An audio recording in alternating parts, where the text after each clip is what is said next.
Hello everyone, this is Tony. Welcome back to Trophy Food Experiences. Today I'm doing a review of a recent dinner I had at Annalena. So it is a one-star Michelin restaurant in Vancouver, and it was rated in Canada's top 100 best restaurants, located at 1809 West 1st Avenue in Vancouver. This is a review of their menu, which is their 61st menu. It is their from February 8th to March 19th, 2023. They change their menu every month. It is located in a very nice neighborhood in West First, in the west side of Vancouver. Very casual, chill atmosphere, and a really nice neighborhood they can just walk around with. We were on a sunny day. It's springtime in Vancouver, so it was very kind of casual. I have eaten at the restaurant before, but this was very long time ago when they first opened. And so at that time I thought it was okay. So I was surprised when they got a Michelin star, but I hadn't been back. Likewise, I was very surprised when I got there. It looked like they've done some renovations many times, I guess. And it was a completely different atmosphere than what I had expected. The hostess was very friendly, and again, I can only compare this to some of my other restaurants like Publish on Main. No air of arrogance at all because they had a Michelin star, they didn't mention it. That was just a great beginning, and that's so important for the person up at the front to be friendly and welcoming, and she was. That was spectacular. I didn't get her name, but that set the tone. And you will see this is our table. It's a very open design, and it's a real chill atmosphere. So it was very comforting, was not intimidating at all. This is their menu, which is their 61st tasting menu. It runs from February 8th to March 19th, 2023, and they change it up every month or so. The pairing is, or the tasting menu is $98. There's only one choice, which is your main, and they also have a wine pairing for you for $74, which will pair with each of the courses. On the other side of the menu, you'll see a rough draft of the chefs creating the menu. So that's kind of a neat touch, kind of looking into how he thinks about things and his design and how he puts together the menu. We had some cocktails to start. Unfortunately, I don't have the names of them. There was three that we had. Two were mocktails and one was a cocktail with alcohol. Of the ones that we had, the last one here, which is going to be kind of a grapefruit on top, was our least favorite. But they were all kind of nice, elegant design and tasty. So I'll leave it up to viewers to go there and order their cocktails and to discover these. They start the meal with a couple of light appetizers or amuse-bouches. This one is the first one, which is an oyster with some shaved foie gras on top, and then an apple kind of vinaigrette or sauce.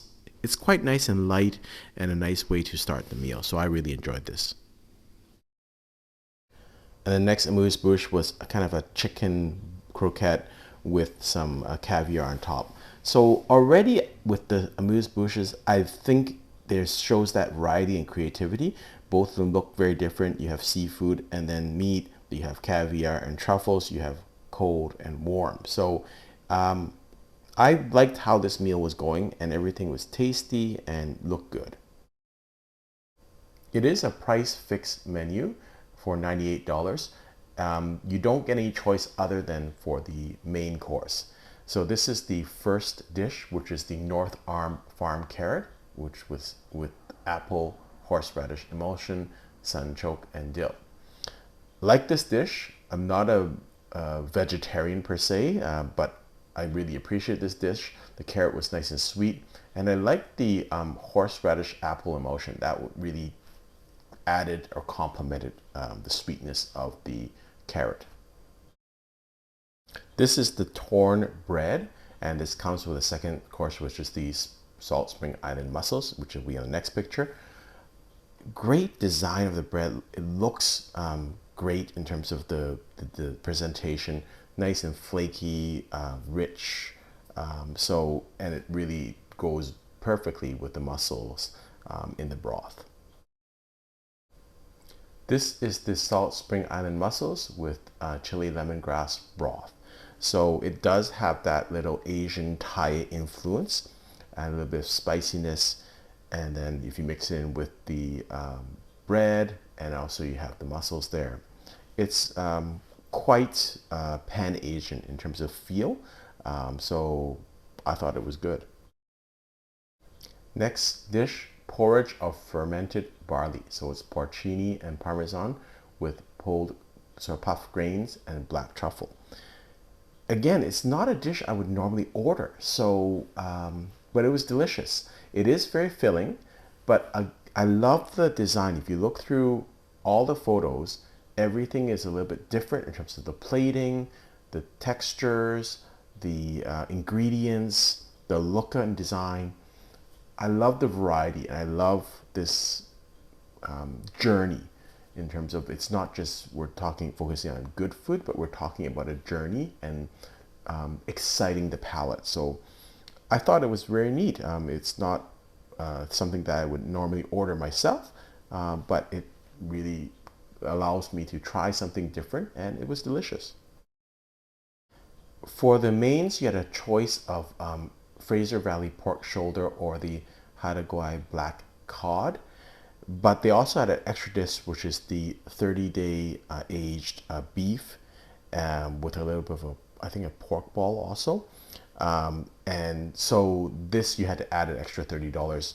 And so since it was on special, I did eat the special, and I thought the 30-day aged beef was good.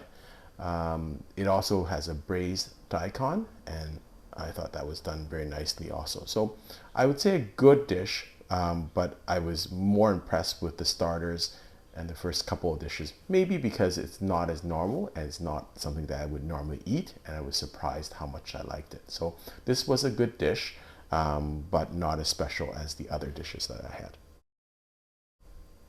My friend had the Haraguay black cod with koji butter sauce, and this also has braised daikon and tempura.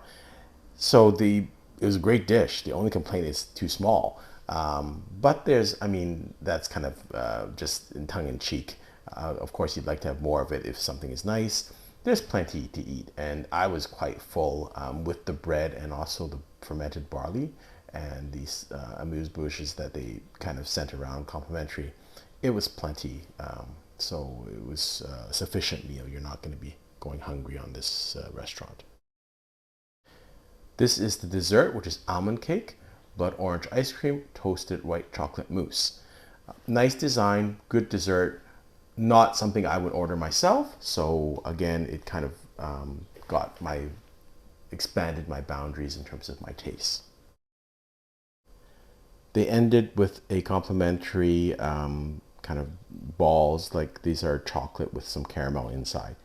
All in all, I thought it was a great meal. I'll sum it up by complimenting by saying that I don't think many of the dishes on the menu I would have actually ordered myself, and it's not really my wheelhouse, but I still enjoyed myself tremendously. So that's how good the food was. I'm so glad that I came back and didn't just assume that the restaurant was the same restaurant I had been many years ago. There's a huge progression in terms of their service, the design of the restaurant, the food. So I think it's very deserving of a 1-star Michelin rating. And I definitely strongly recommend this restaurant. Really good restaurant, very West Coast feel, really good representation of our city. So I hope you've enjoyed this video. Until next time, happy eating.